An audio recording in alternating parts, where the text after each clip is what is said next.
Bonjour, bonjour, bienvenue sur le plateau de Bâti Journal TV. Nous sommes à Nantes, au Carrefour International du Bois, Carrefour International 2018. Et avec mes 4 invités, nous allons parler construction, rénovation durable. À ma gauche, Anne-Sophie Périssin-Faber, bonjour. Bonjour à vous. Vous êtes directrice de l'Alliance HQE-GPC. Rappelez-nous rapidement. Oui, tout à fait, l'Alliance HQE-GPC, donc c'est l'Alliance des professionnels pour un cadre de vie durable. On milite depuis plus de 20 ans pour un engagement sur la qualité de vie, le respect de l'environnement et bien sûr la performance économique. Et puis mon côté GBC, c'est effectivement aussi un échange en France, dans les territoires, mais également à l'international avec mes homologues partout dans le monde. À côté de vous, monsieur Christophe Anico, bonjour. Bonjour. Vous êtes directeur de Adexia. Une petite présentation d'Adexia. Très rapide, Adexia est une structure qui gère de l'immobilier non résidentiel sur le Grand Ouest et dont le siège est à Nantes. Donc, là, on a que des locaux d'ailleurs, non? Oui. En face de vous, monsieur Vincent Brère.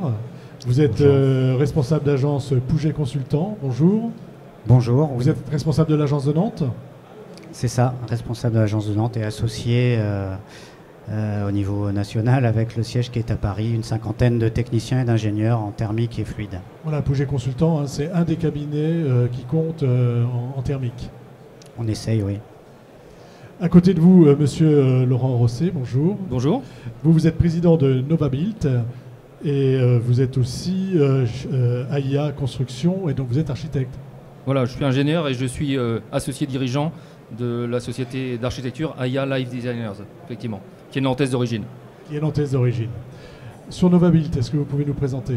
Voilà, donc Novabuild, c'est le pôle éco-construction des Pays de la Loire. Nous sommes 400 adhérents de toute taille et toute complexité, nos entreprises. Nous sommes en fait les membres de la grande famille du BTP qui sont engagés fermement vers l'éco-construction en Pays de la Loire. Quand vous dites 400 membres, c'est quoi? C'est des entreprises, des architectes, des bureaux d'études? Alors on a toute la filière, on a les maîtres d'ouvrage, hein, c'est très très important, ce sont les prescripteurs, on a les cabinets d'architectes, de bureaux d'études, les entreprises de toute taille, hein, des adhérents de la CAPEB aux grands majors adhérents de la FFB, et puis aussi le secteur TP hein, qui fait partie de Novabuild, puisque c'est le secteur BTP qui est concerné par l'éco-construction aujourd'hui. Ah, donc vous êtes, on va dire, la référence construction durable de la région. Voilà, et nous sommes la référence aujourd'hui en France, puisque dans ce secteur de la construction, nous sommes le plus grand cluster aujourd'hui en France qui s'intéresse à ces questions de l'éco-construction et du développement durable. Et donc tout naturellement, c'est le partenaire de l'Alliance HQE pour les Pays de la Loire. Voilà. Exactement. Ça se passe comment dans les Pays de la Loire au niveau de la construction durable? Est-ce que vous avez un petit bilan? Faites-nous un petit bilan.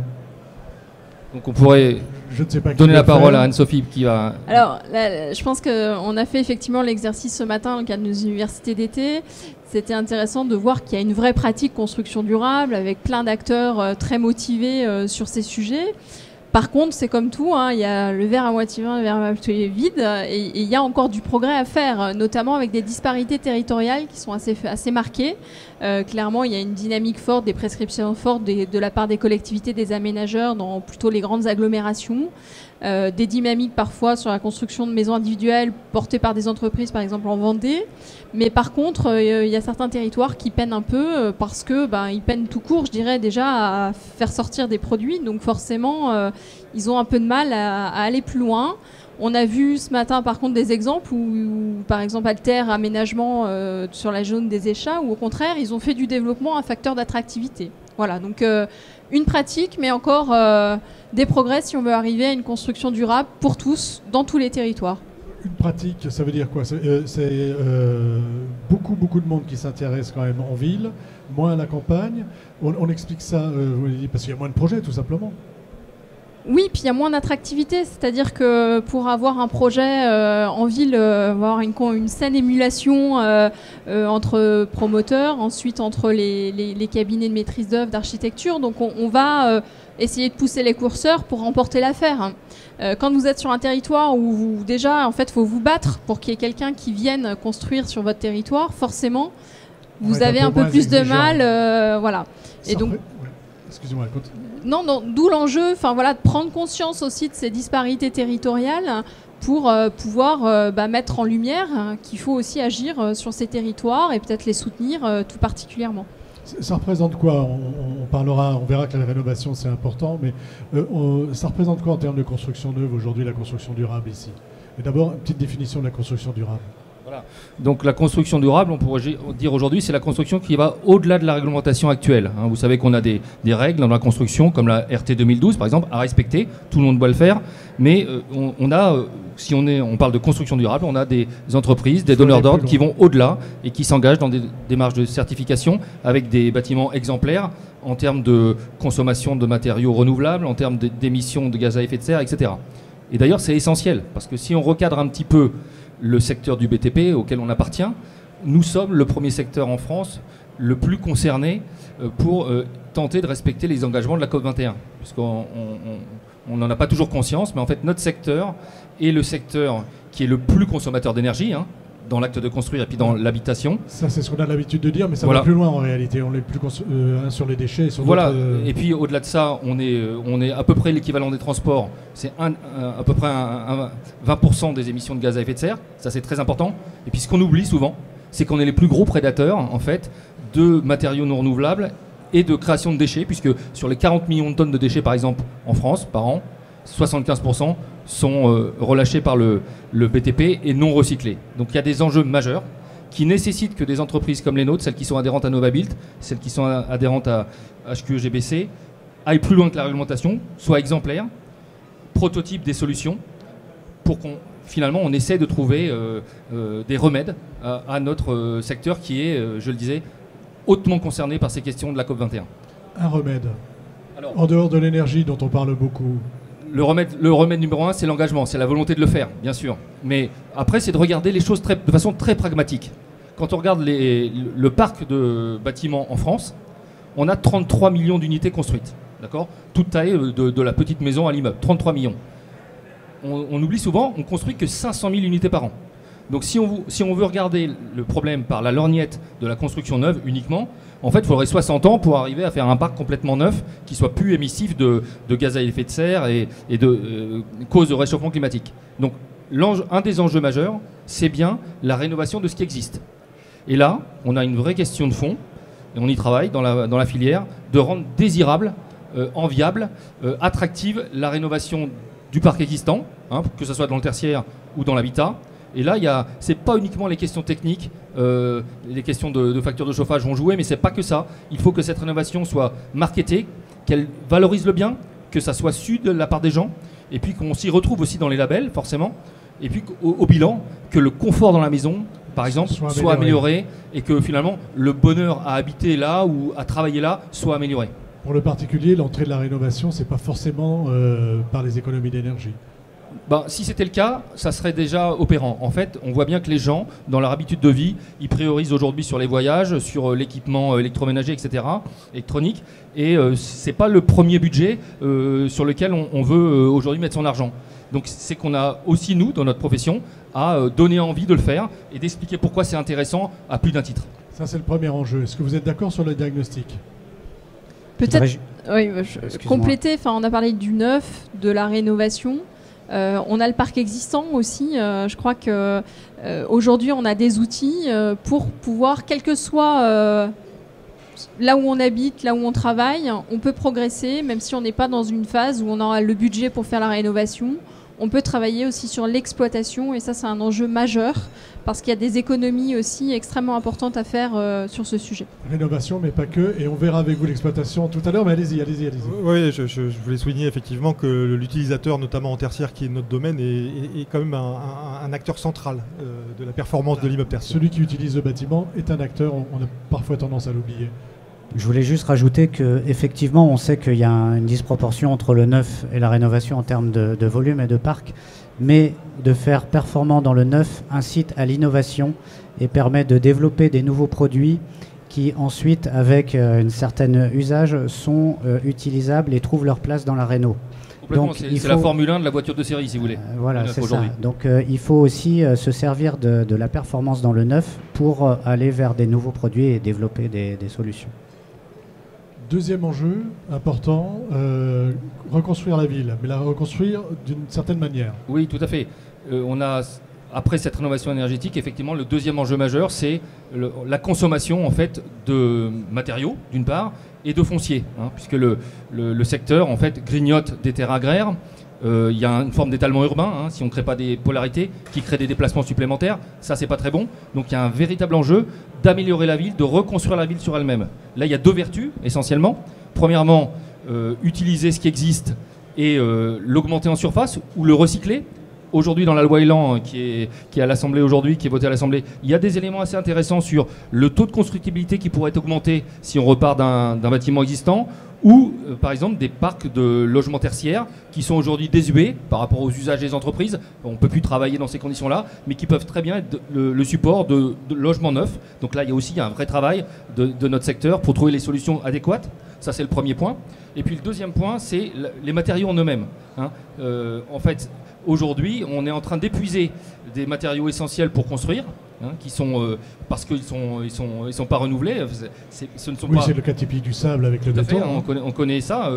La Vendée était concernée il y a 2 jours sur l'extraction. Comme on est au carrefour du bois, on a moins ce problème avec le bois. Exactement. Alors on a moins de problème avec le bois, donc on a cette question à la fois de la nature des matériaux qu'on utilise pour construire le neuf, hein, les fameuses Formule 1 des voitures de série, mais aussi comment utiliser ce qu'on va déconstruire pour refaire la ville sur elle-même comme une source de matériaux. Ça, c'est fondamental, hein, parce qu'aujourd'hui, quand on émet autant de déchets, alors qu'on épuise par ailleurs des matériaux non renouvelables, il faut absolument que dans nos systèmes constructifs, on incorpore de plus en plus des matériaux recyclés, hein, de nos déconstructions. Et là, l'État a un rôle essentiel, parce que l'État ou les collectivités locales peuvent mettre dans la loi, dans leurs prescriptions, un taux d'utilisation de matériaux recyclés qui va forcer la filière à innover, à assurer des nouveaux processus de construction. Et demain, on pourrait imaginer que finalement, la ville, telle qu'elle est une carrière ouverte pour les générations futures qui puisent les matériaux pour reconstruire la ville future, la ville nouvelle. Plutôt que d'aller les chercher ailleurs. Exactement. On va dans ce sens, à votre avis?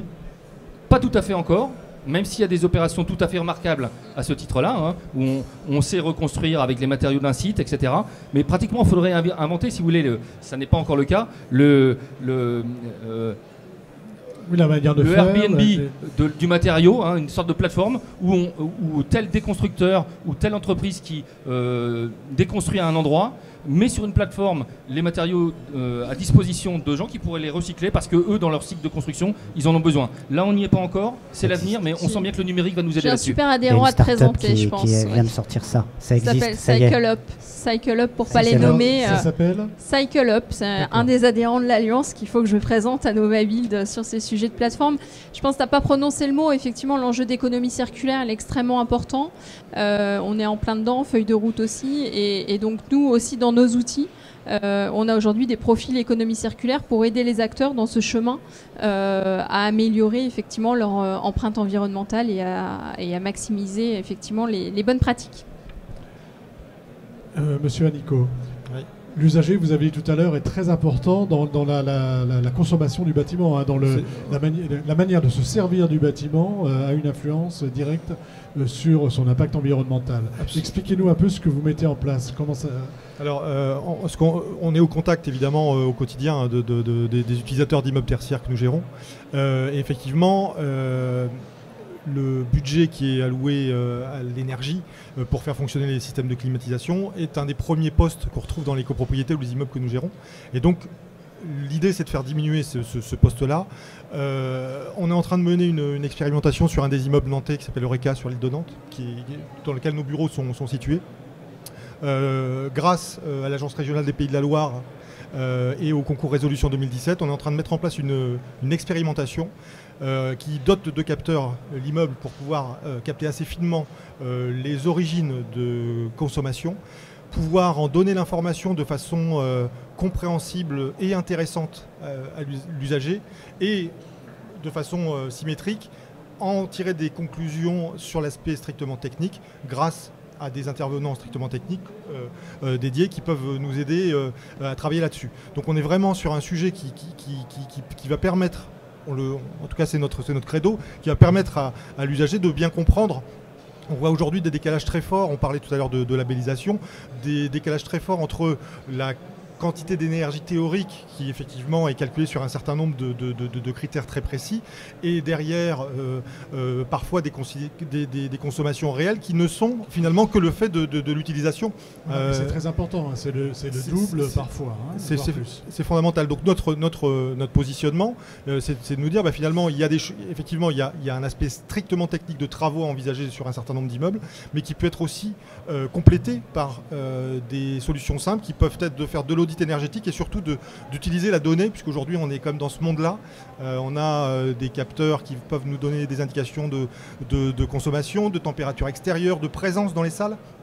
L'immeuble aujourd'hui, c'est un peu le royaume de la data. Donc l'idée, c'est de s'en servir pour être plus performant. Voilà. Se servir de la data, mais aussi se servir de l'utilisateur. Hein. C'est pour la lui transmettre. Pour la lui transmettre, sinon ça ne fonctionne pas. Et de façon, on va dire, ludique. C'est-à-dire qu'on ne peut pas lui balancer, si vous passez l'expression, des graphiques ou des nombres de kilowattheures, ça ne marcherait pas. Donc l'idée, c'est de trouver une façon simple de communiquer via des écrans ou des applications, de façon à pouvoir l'inciter de façon ludique. Que ce soit ludique et qu'on se dise finalement, voilà, si je fais ce geste-là, voilà, très simplement. Je vais diminuer les consommations. Et sans contrainte. Et sans contrainte.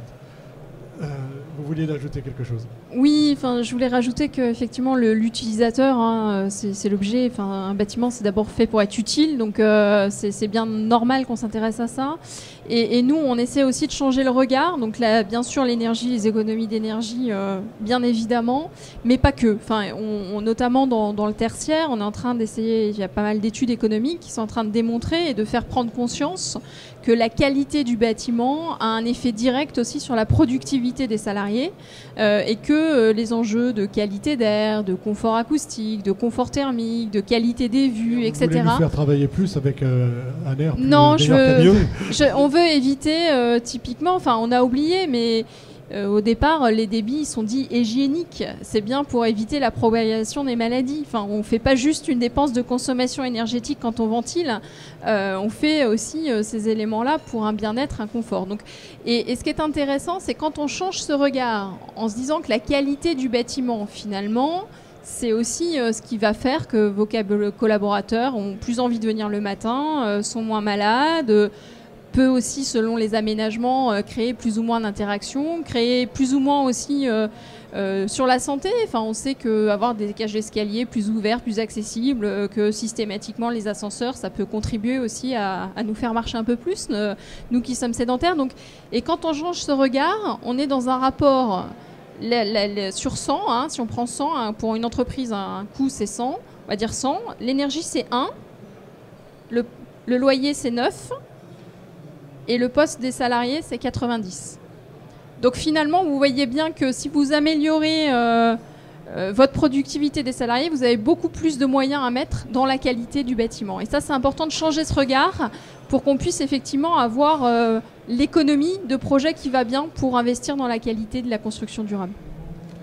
Qualité de construction durable, vous avez oui, je 15 secondes. Je m'inscris tout à fait là-dessus. Et effectivement, il faut aujourd'hui changer un petit peu la donne, au sens que c'est bien en construisant de façon vertueuse, en injectant dans la qualité de l'ouvrage qu'on construit pour les générations qui vont l'habiter ou qui vont travailler dedans, qu'on va pouvoir changer la donne. Aujourd'hui, malheureusement, on raisonne encore un peu trop à construire au prix le plus compétitif et puis gérer au mieux possible l'usage. En fait, l'investissement amont sur la qualité de l'enveloppe, sur la qualité du bâti, sur la qualité des équipements, et pas forcément high-tech, hein, plutôt du low-tech très performant, c'est ça qui va faire que tout le long de la vie de l'ouvrage, et même lors de sa déconstruction, on va être vertueux pour la planète. Monsieur Breer, vous avez assisté au débat ce matin. On va dire que vous avez le regard extérieur, en tout cas de personnes qui étaient dans la salle. Et qu'est-ce que vous en avez retiré des débats, de ce que vous avez entendu ce matin? Dans l'ordre chronologique, donc sur sur l'ouverture de l'université d'été, par rapport à des exemples, et ça rejoint ce que tu disais tout à l'heure, pour le vivre au quotidien en tant que maître d'œuvre, on voit évidemment que c'est beaucoup plus facile et qu'on va plus loin quand la puissance publique et quand les aménageurs incitent fortement à faire plus performant sur leur territoire. Et ça nous permet de développer des projets performants qui par eux-mêmes, en fait, après, permettent de faire savoir et d'être des sortes de pépites, on disait, dans notre territoire, qui peuvent donner envie ensuite et se démultiplier à une échelle plus privée. Ça veut dire que s'il n'y a pas de volonté politique, on a plus de mal. C'est un résumé, effectivement, mais c'est vrai que quand on est dans le domaine privé, aujourd'hui, et comme on le disait, l'énergie, c'est une petite part et ça ne suffit pas à aller plus loin dans la performance. Les réglementations sont déjà d'un bon niveau, elles se préparent à augmenter encore. Donc l'utilisateur lambda, on va dire, pour l'instant, il se satisfait à peu près de ça, en logement en tout cas. Il n'a pas besoin d'aller plus loin finalement.